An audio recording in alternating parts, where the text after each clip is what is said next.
Mr. McEnroe, I think that when we took the break, I was asking you about the alibi that you thought up before you even left the Carnation property following the murders. Is that correct? Before we left, we had thought that up before we had left on the 25th. Yes. You recall, excuse me, you recall saying on direct examination that you're the person who thought it up, not we, it was you? Yes, sir, I did. I can't hear you. I don't recall saying exactly that, but that is correct. Excuse me.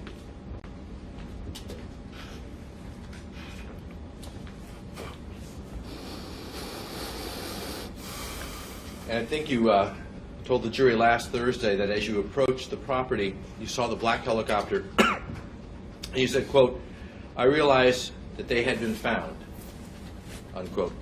They had been found means the victims of the murders had been found. Yes, sir. And Michelle Anderson asked you, should we keep going? Yes, sir. And you responded, yes. If it works, it works. If not, then not, unquote. Yes, sir. And by saying that, you meant if you could pull off the cover-up. Yes, sir. Not in any way acknowledging your role in the murders Yes, sir. or telling the police the truth about what you'd done. This is correct, yes.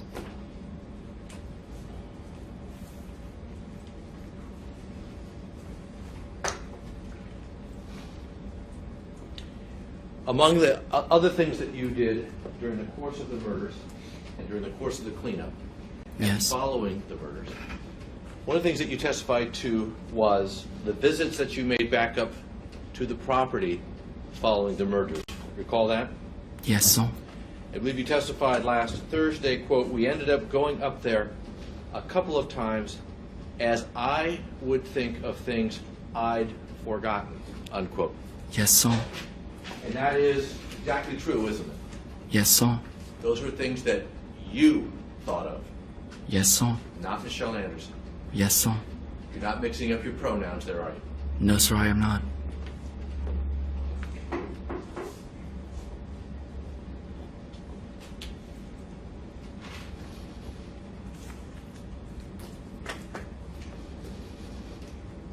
And I'm going to talk to you a little bit about some of the information that came out during the testimony of the fellow by the name of Stephen LePage. Do you recall that?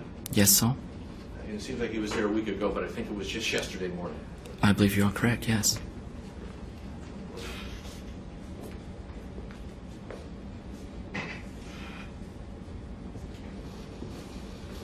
I'm going to put up on the screen here Exhibit 304.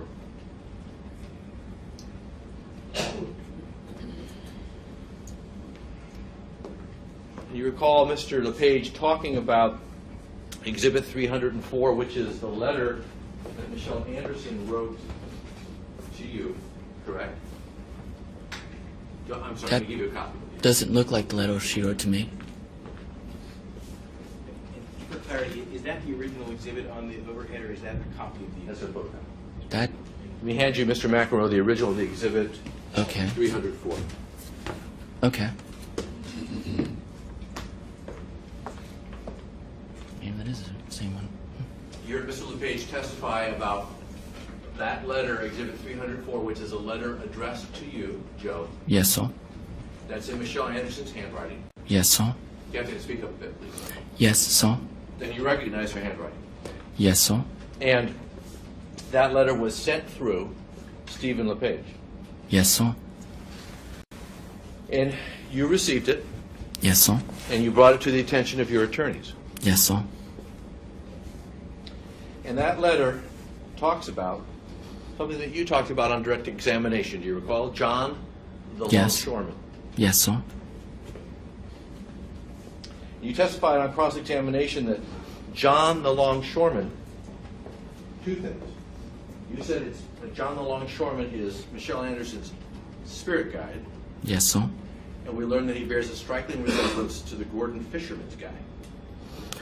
I would not agree with that. I would say more of his outfit might be taken as that. He did not have, in fact, doesn't the Golden Fisherman have a beard and a beret? Or isn't he the one with the yellow slickle and hood? Gordon Fishman guy? I really don't remember. Well, don't you remember describing John the Longshoreman as the guy with the yellow slicker? Yeah, but the Golden Fisherman guy, he's got a beard, right? No. Neither do I. That's why I'm trying to, I recall that he has short, dark hair, curly hair, somewhat olive complexion. I'm not trying to be funny. Are we describing the Gordon Fishman guy or John the Longshoreman? We're describing John the Longshoreman because I'm not quite certain exactly what the fisherman looks like, and I wanted to make sure that we have the right description. So he was a young old gentleman, about in his early 30s, I'd say, and muscular build. Sometimes there was two images of him, one with yellow slicker, one with a gray sweater that he wears with the sleeves rolled up to his forearms, and I believe some kind of, not jeans, but some other kind of pants. And when you, in all due respect, I'm following up on a question Mr. Presti asked about the Gordon Fisherman guy. Remember that? He asked Are you. we talking about the Golden Fisherman guy now, or are we actually talking about John? Sorry, I can't hear you. So we actually are talking about the Golden Fisherman guy now, right? Right. Okay. Just making sure, sorry. So Mr. Presti asked you how John the Longshoreman came to be Michelle Anderson's spirit guide. Remember that? Yeah, I believe so. And you told him. Yeah, he's always been her spirit guide and would stay behind her so that she wouldn't see him because she was so worried about, so hard to trust. She would have such a hard time trusting anyone. Yeah. And you said that, in fact, you had to describe to Michelle Anderson her own spirit guide. Yes, this is true. And you said that she didn't know if he was male or female, This is as well true.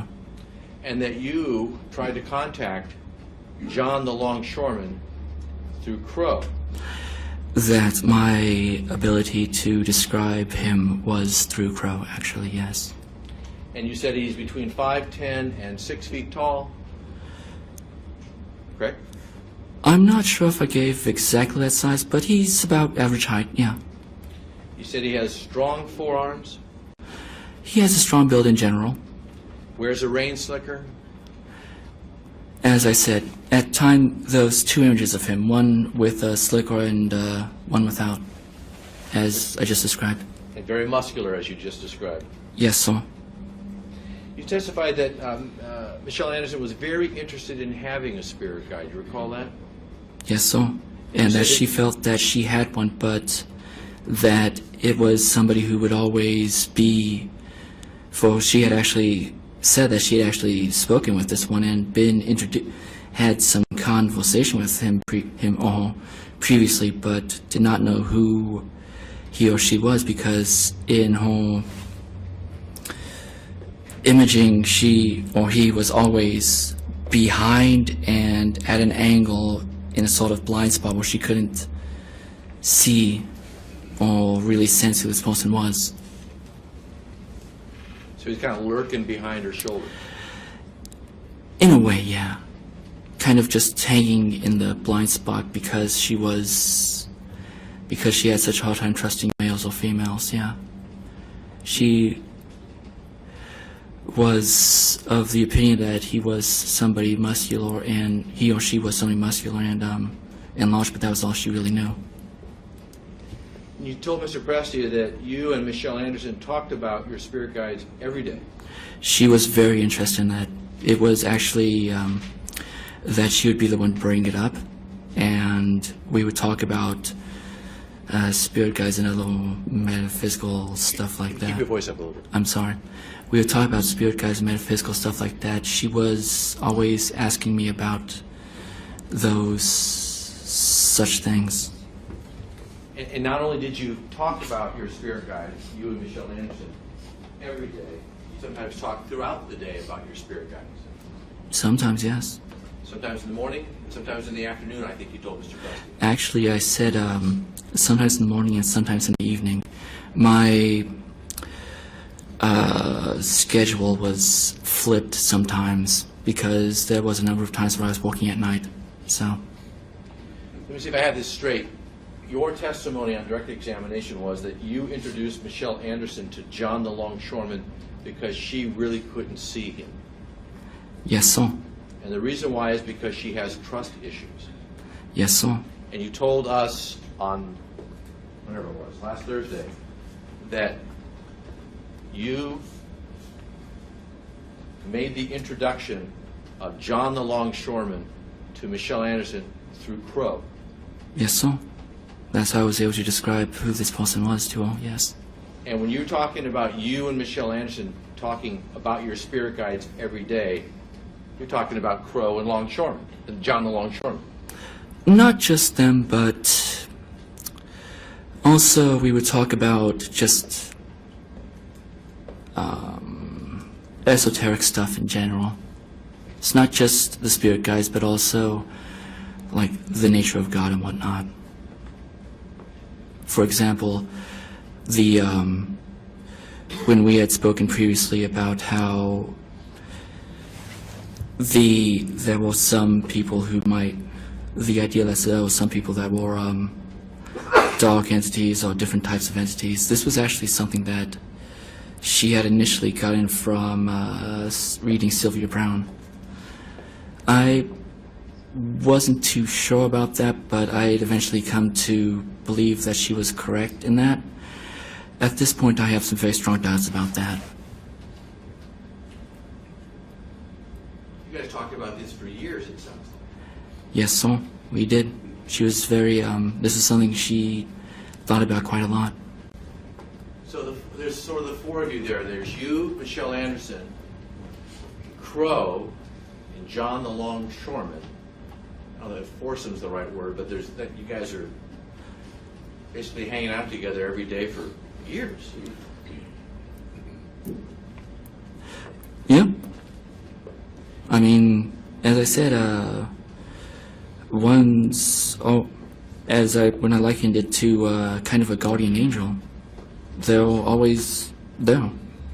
Yeah. So, fair to say that Michelle Anderson then is aware of Crow, your spirit guide, and you're aware of John the Longshoreman, her spirit guide, because you did the introductions.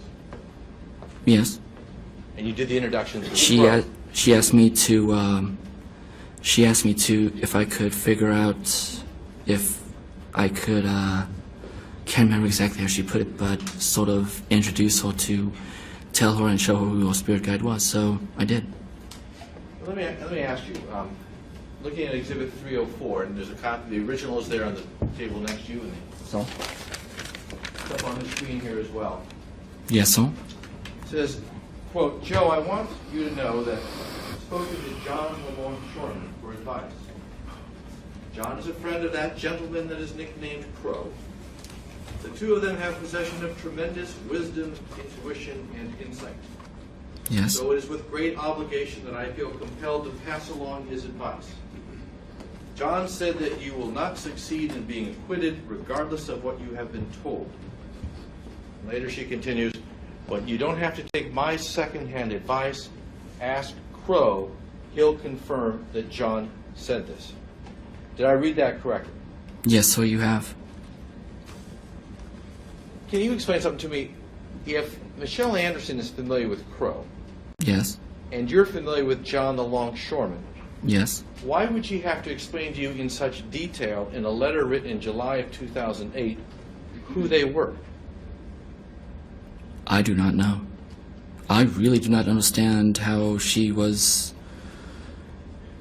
I do not think that I could speak to the longshoreman, which, as I stated previously, I've always thought was named Stephen.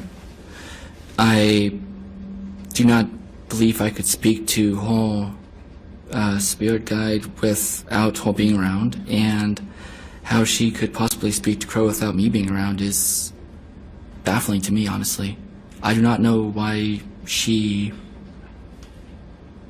would go and say they have tremendous wisdom and knowledge and stuff. These are things we've already established. Well, that's my point. You guys have been hanging out together, the four of you. You're fast friends Yeah. for years. Yeah, no, I We mean, talk to you these, every day about this. yeah, I mean, that would be like me trying to go off and like tell her that you're a very good prosecutor. She would already know this. I'm what? A very good prosecutor. She would already know this. You were a professional in your field.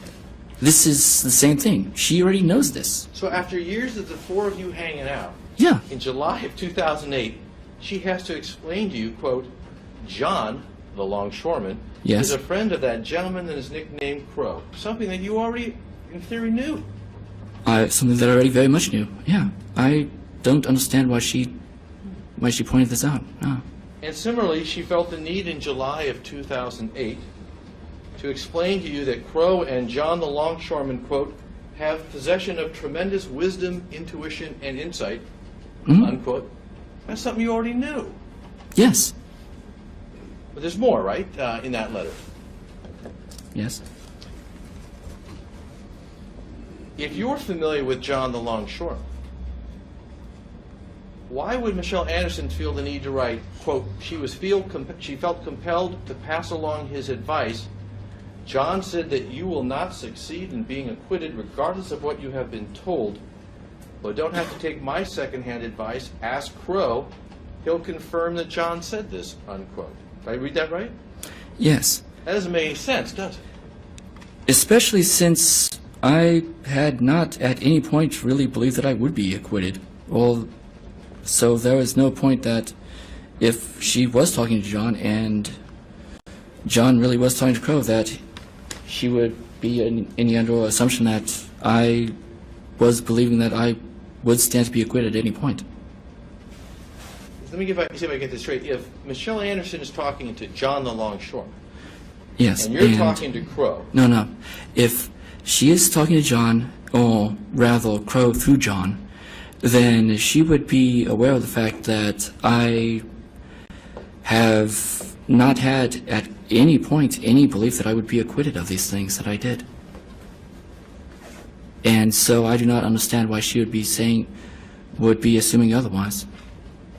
well, if she's talking to John the longshoreman, and Yes. you're talking to Crow, Yes, and apparently John and Crow are talking to each other, since on the same level, yes. Michelle Anderson wouldn't have to explain any of this to you because you'd already know it because you're talking to Crow yourself. Yes, exactly. You think there's a chance Crow's keeping something from you, or what? I think there's a chance that he keeps many things from me. Is there a chance at all, Mr. McEnroe, that you're making all this up? No, sir. Because her letter makes no sense, does it? No, sir, it does not. I In agree. theory, you already knew all this. Yes, sir.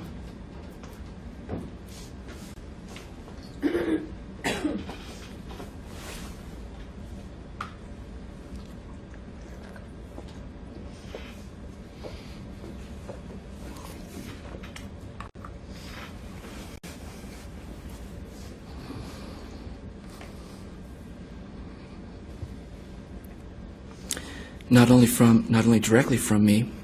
I mean, not only did she learn of these things from me, but I'd also gotten her several books, and she'd had several books speaking about these things even before I met her.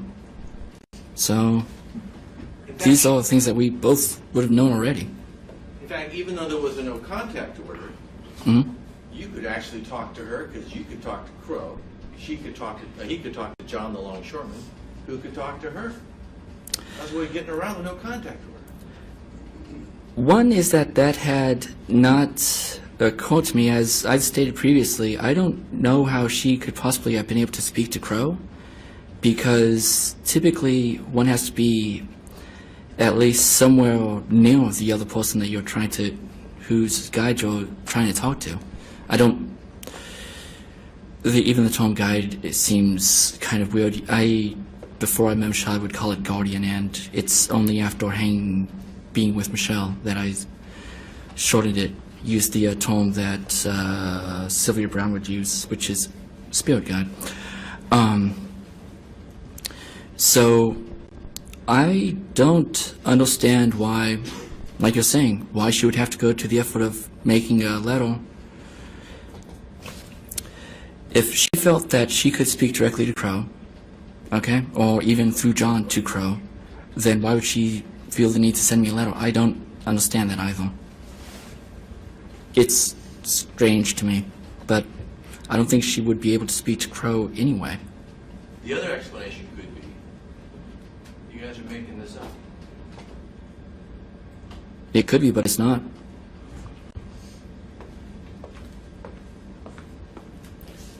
Now, we talked about, at some length, about the alibi that you prepared for the police. Yes, sir. And not only did you prepare an alibi and a false story Yes, sir. to lie to the police, Yes, you sir. actually considered the consequences of being caught, did you not? Yeah. Yeah, I considered the possibility. We had considered that originally her idea was that either everything would just work out or we'd be able to commit suicide by cop, basically. And I did not want to kill anybody else or hurt anybody else, and we'd ended up throwing away the guns. And so we got to, as we're dealing with this, it's like, okay, so in fact, it was even before everybody died that the idea that it couldn't be worse than that jail or even execution wouldn't be worse than what we were already dealing with. So you consider the consequences of your alibi not working, correct? I'd say that we consider the consequences of the alibi not working before we even before I even made the alibi. So yes. You consider the consequences of coming up against something other than a podunk police department. I'm not the one who was putting forth that it would only be a podunk police department, but yes. You discussed this with Dr. Sally Johnson in June of 2011, did you not? Yes, sir, I believe I did. And you told her that you would give the police your alibi. Recall that? Yes, sir, I did. And if it didn't work, you told Dr. Johnson, you wouldn't have to worry about rent anymore. Right? Well, yeah. And you said, quote, worse things could happen, right? Yeah. And you told Dr. Johnson that you decided it was, quote, okay to be executed anyway. Yes. You talked again with Dr. Johnson in Yes. July of 2011, correct? I believe so. You talked about the realization that you might be caught, Yes. and you said that you did have that realization, correct? Yes. You said, quote, had a vague idea we might be caught, unquote. Yes. And you were okay with that Yes. because your attitude was, just execute us. Yes.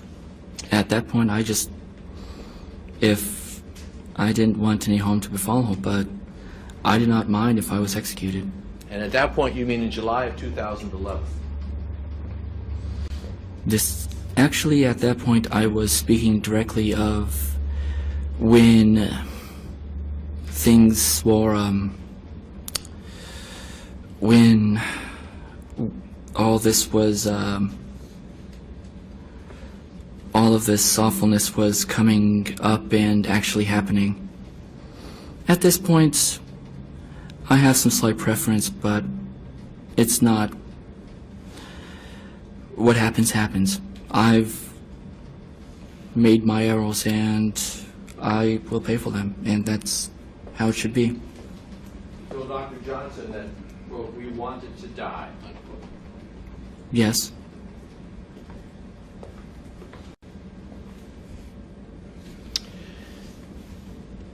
You figured going to jail wouldn't be so bad. Before everybody died, we thought that jail would probably be better than what we were living with. In fact, you repeated that 4 or 5 months ago in November of 2014, did you not? Yes, sir, I believe I did. You told Dr. Johnson about how you and Michelle Anderson considered the consequences of what you were about to do before you did it. Correct? Not all the consequences by any means. We certainly didn't consider the Did or didn't? didn't consider the loss or the just the awfulness of it. No, the only things that we were considering would be, okay, well, if we end up in jail, what would that be an awful thing? If we end up being executed, would that be an awful thing? So what about those things? Not the more, not the moral consequences or anything else. I kept trying to, as I said previously, she didn't have any interest in the moral consequences. I would try to tell her about that, and she would just say that I was being unreasonable, or that I wasn't listening to the things she was talking about, or that I didn't care enough, or that I wasn't doing, for whatever reason, I wasn't paying attention or wasn't doing it right. So, Mr. McEnroe, it's true, is it not, that you and Michelle Anderson, when you planned these murders, when you executed these murders, you actively considered the possible consequences, including, quote, a chance, quote, if all fails, there's a chance we'd get executed, unquote. I would say beforehand, yes. And you said, quote, that was okay, that's what we were hoping for, unquote. Yes. And 6 people had to die.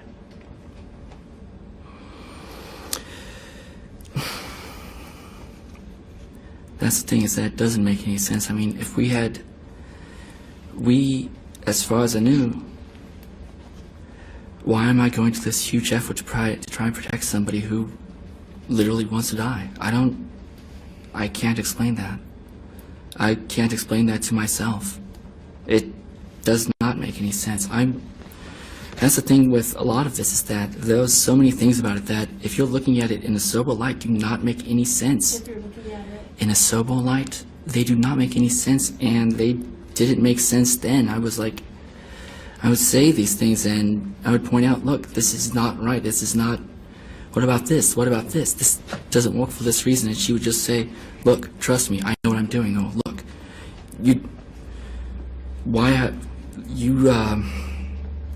don't you trust me, you shouldn't doubt me, and that I was being unreasonable, and just totally, look, I know what I'm doing, trust me, everything's going to be okay. And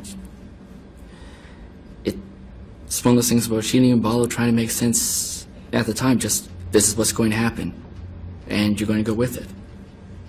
So, Mr. McEnroe, so, before these murders ever happened, you contemplated not only doing them, but what might happen if you could not get away with those crimes. You actually considered the possibility of execution, and you said you were okay with that. yes, so. And so we could have just saved everybody a lot of effort and just killed ourselves. I agree. Mr. McEnroe, what happened on December 24th, 2007 was all about money, wasn't it? No, so, not as far as I know.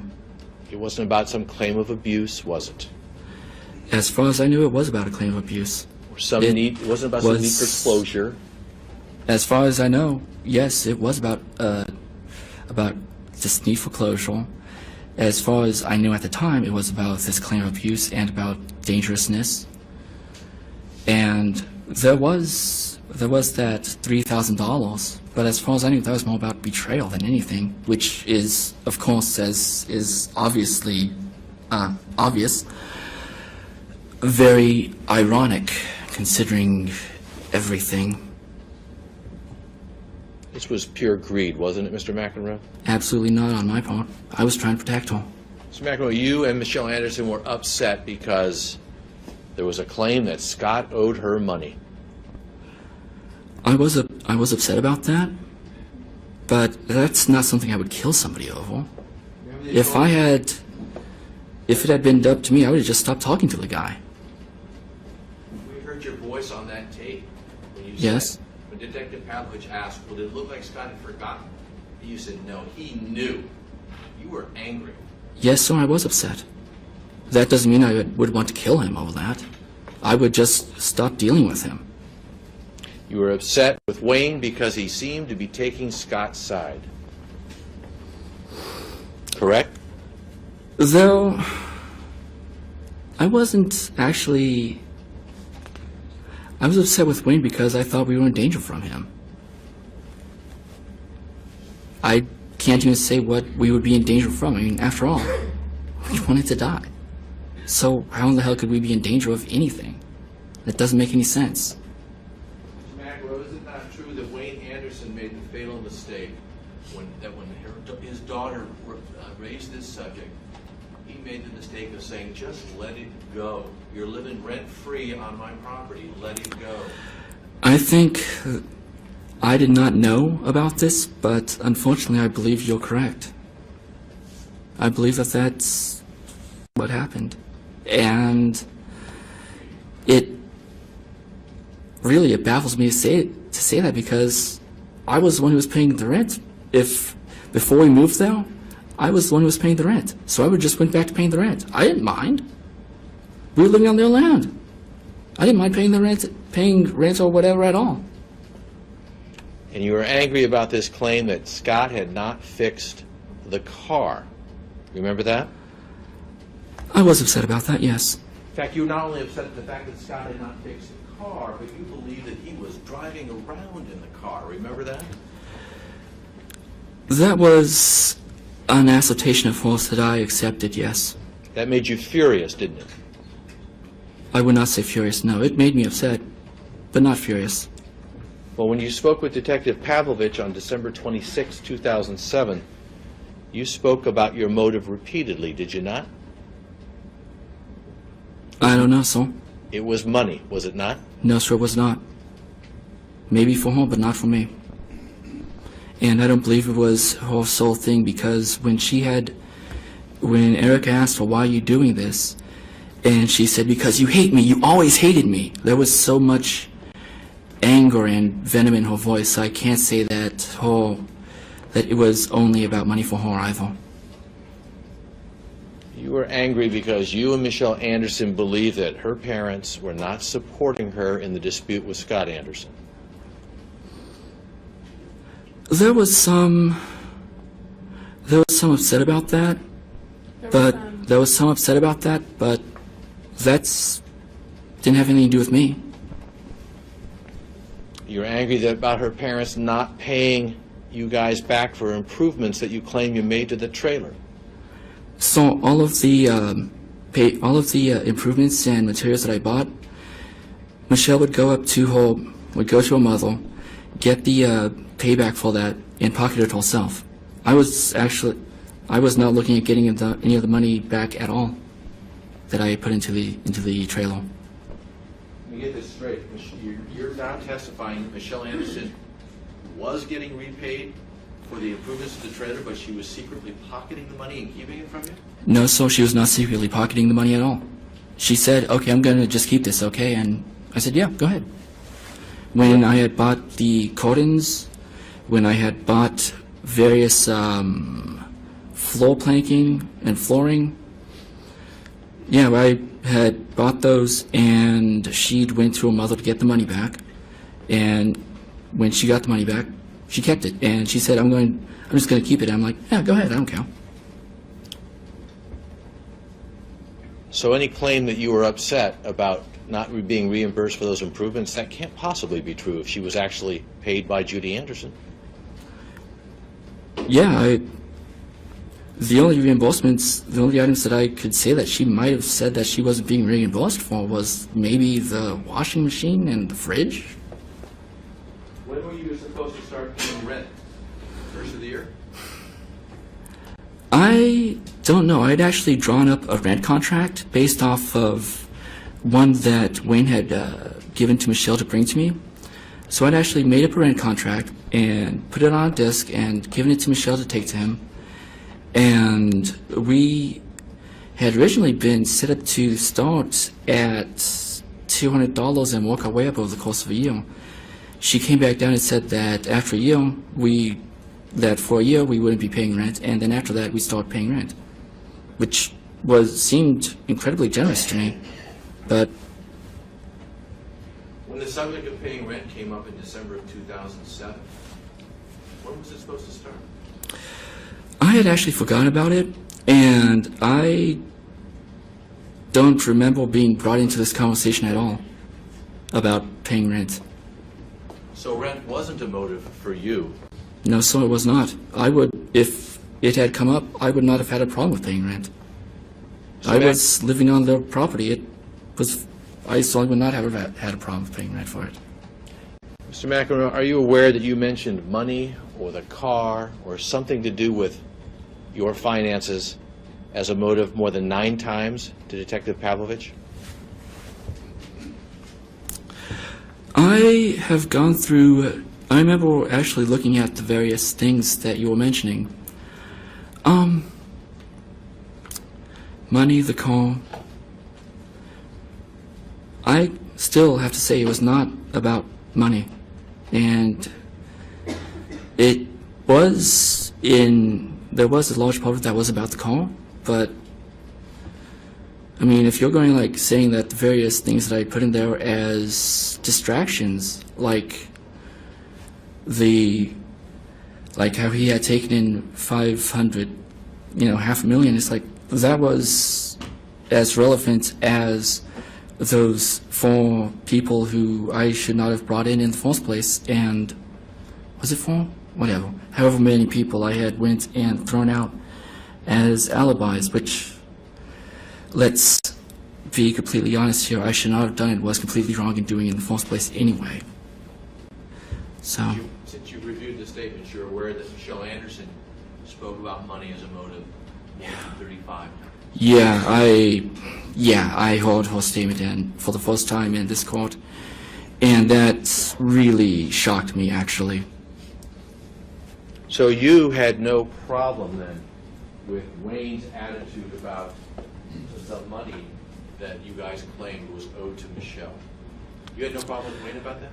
I was upset about that, but it's certainly not something I would have hurt him over, and it's certainly not something I would have killed him over.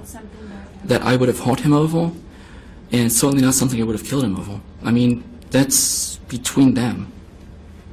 But you were particularly frustrated about it, weren't you? I was frustrated, but it's not something I would hurt anybody over. Well, isn't it true, Mr. McEnroe, you had a sense of entitlement about that money? Absolutely not. You recall telling Dr. Sally Johnson, quote, "If Wayne just wants people to get along, why didn't he take the debt on himself?" unquote. I remember saying something along those lines, and that was something that she had actually put forth. Yeah, I felt that there was some degree of entitlement to the money, but not of my own. I felt that she was entitled to the money that she had loaned Scott. But it was not my entitlement, it was her entitlement. And you thought that Wayne would just give you guys that money? That's the idea that she put forth, and I accepted that. That was probably correct, if that's what... In fact, that might have really helped everybody get along, yeah. And when he didn't, you were angry. When he didn't, I was frustrated. Those are all the questions I have for today. You want if we could take a break? Ladies and gentlemen, please be recognized to the chairs.